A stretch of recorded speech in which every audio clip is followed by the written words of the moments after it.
नमस्कार दोस्तों, आशा है कि आप सभी स्वस्थ होंगे।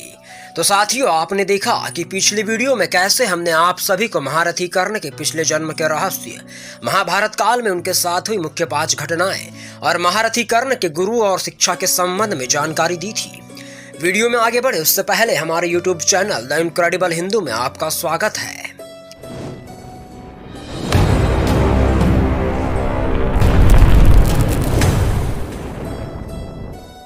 आप सभी जानते हैं कि कर्ण दानवीर होने के साथ महारथी भी थे, जिन्होंने महाभारत काल में अपने बाहुबल और योग्यता के चलते स्वयं को अपराजय बना लिया था। और आप सभी यह भी जानते हैं कि प्रारंभिक शिक्षा गुरु द्रोण और कृपाचार्य से प्राप्त करने के बाद कर्ण दिव्य शस्त्रों की शिक्षा हेतु महेंद्र पर्वत पर निवास कर रहे भगवान परशुराम के पास चले गए थे, जहां उन्होंने स्वयं को भृगुवंशी ब्राह्मण बताकर भगवान परशुराम से दिव्य शस्त्रों की विद्या ग्रहण की थी। जिसके बाद शिक्षा ग्रहण करने के पश्चात कर्ण के भगवान परशुराम से बोले गए झूठ का खुलासा भी हुआ था। अगर आपने वह वीडियो नहीं देखा तो हम आपको उसका लिंक डिस्क्रिप्शन बॉक्स में दे देंगे।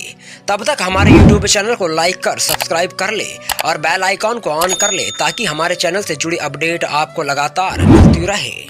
साथियों, आप सभी यह भी जानते हैं कि जब भगवान परशुराम कर्ण की जांघ पर सिर लगाकर सो रहे थे, तभी अनजान कीड़े द्वारा कर्ण की जांघ पर डंक मारा गया था, जिस वजह से कर्ण का सच सामने आया था। अब हम हमारे वीडियो के मुख्य भाग पर आते हैं कि जिस कीड़े ने कर्ण की जांघ पर प्रहार किया था, वास्तव में वह कीड़ा कौन था।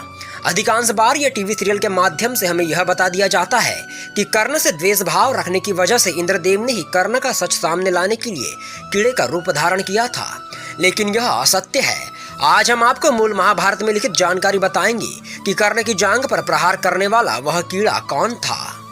तो साथियों, इसका वर्णन महाभारत ग्रंथ के शांति पर्व के अंतर्गत आने वाले राज धर्मानुशासन पर्व के अध्याय 3 के श्लोक संख्या 4 से प्राप्त होना प्रारंभ होता है, जहां बताए गए सभी श्लोकों की प्रतियां मैं स्क्रीन पर चला दूंगा, जिसे आप सभी देख सकते हैं। वहीं बात करें शांति पर्व के राजधर्मानुशासन पर्व के अंतर्गत आने वाले अध्याय 3 के श्लोक संख्या 4 और 5 की, जहां कर्ण की शिक्षा पूरी होने के बाद वृतांत लिखा है, जिसमें लिखा है कि तत्पश्चात एक समय बुद्धिमान परशुराम जी कर्ण के साथ अपने आश्रम के निकट ही घूम रहे थे। उपवास करने के कारण उनका शरीर दुर्बल हो गया था। कर्ण के ऊपर उनका पूरा विश्वास होने के कारण उसके प्रति सौहार्द हो गया था। वे मन ही मन थकावट का अनुभव करते थे, इसलिए गुरुवर जमदग्नि नंदन परशुराम जी कर्ण की गोद में सिर रखकर सो गए।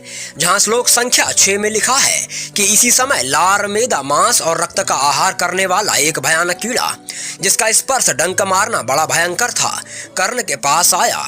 जहां श्लोक संख्या 7 में लिखा है कि उस रक्त पीने वाले कीड़े ने कर्ण की जांघ के पास पहुंचकर उसे छेद दिया, परंतु गुरुजी के जागने के भय से कर्ण ना तो उसे फेंक सका और ना ही मार सका। उसके बाद श्लोक संख्या 8 में लिखा है कि वह कीड़ा उसे बार बार डसता रहा, तो भी सूर्यपुत्र कर्ण ने कहीं गुरुजी जाग ना उठे, इस आशय से उसकी उपेक्षा कर दी। जहां श्लोक संख्या 9 में लिखा है कि यद्यपि कर्ण को असहाय वेदना हो रही थी, तो भी वह धैर्यपूर्वक उसे सहन करके कंपित और व्यथित न होता हुआ परशुराम जी को गोद में लिए रहा। वहीं श्लोक संख्या 10 में लिखा है कि जब उसका रक्त परशुराम जी के शरीर में लग गया, तब वे तेजस्वी भार्गव जाग उठे और भयभीत होकर इस प्रकार बोले। जिसके बाद श्लोक 11 में वर्णन मिलता है, जहां भगवान परशुराम बोलते हैं, अरे मैं तो अशुद्ध हो गया, तू यह क्या कर रहा है? भय छोड़कर मुझे इस विषय में ठीक ठाक बता। जहां 12वें श्लोक में लिखा है कि तब कर्ण ने उनसे कीड़े के काटने की बात बताई। परशुराम जी ने भी इस कीड़े को देखा, वह सुअर के समान जान पड़ता था। वहीं 13वें श्लोक में वर्णन मिलता है कि उसके 8 पैर थे और तीखी दाढ़ें थी, सुई जैसी चुभने वाली रोमावलियों से उसका सारा शरीर भरा तथा रूंधा हुआ था। वह अलर्क नाम से प्रसिद्ध कीड़ा था। जहां 14वें श्लोक में लिखा है कि परशुराम जी की दृष्टि पड़ते ही उसी रक्त से भीगे हुए उस कीड़े ने प्राण त्याग दिए। वह एक अद्भुत सी बात हुई।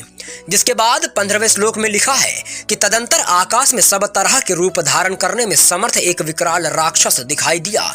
उसकी ग्रीवा लाल थी और शरीर का रंग काला था। वह बादलों पर आरूढ़ था। जिसके बाद 16वें और 17वें श्लोक में लिखा है कि उस राक्षस ने पूर्ण मनोरथ हो हाथ जोड़कर परशुराम जी से कहा, भृगु श्रेष्ठ, आपका कल्याण हो। मैं जैसे आया था वैसे लौट जाऊंगा। मुनि प्रवर, आपने इस नरक से मुझे छुटकारा दिला दिया। आपका भला हो, मैं आपको प्रणाम करता हूँ।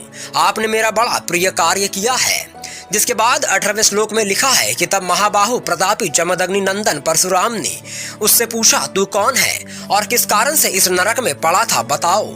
जिसके बाद 19वें श्लोक में वह राक्षस बताता है कि तात प्राचीन काल के सतयुग की बात है। मैं दंस नाम से प्रसिद्ध एक महान असुर था। महर्षि भृगु के बराबर ही मेरी भी अवस्था रही है।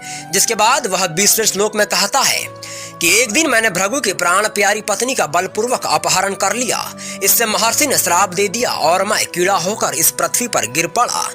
जिसके बाद 21वें श्लोक में कहता है कि आपके पूर्व पितामह भृगु जी ने शाप देते समय कुपित होकर मुझसे इस प्रकार कहा था, ओ पापी, तू मूत्र और लार आदि खाने वाला कीड़ा होकर नरक में पड़ेगा।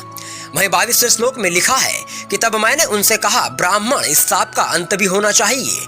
यह सुनकर भृगु जी बोले, भृगुवंशी परशुराम से इस शाप का अंत होगा।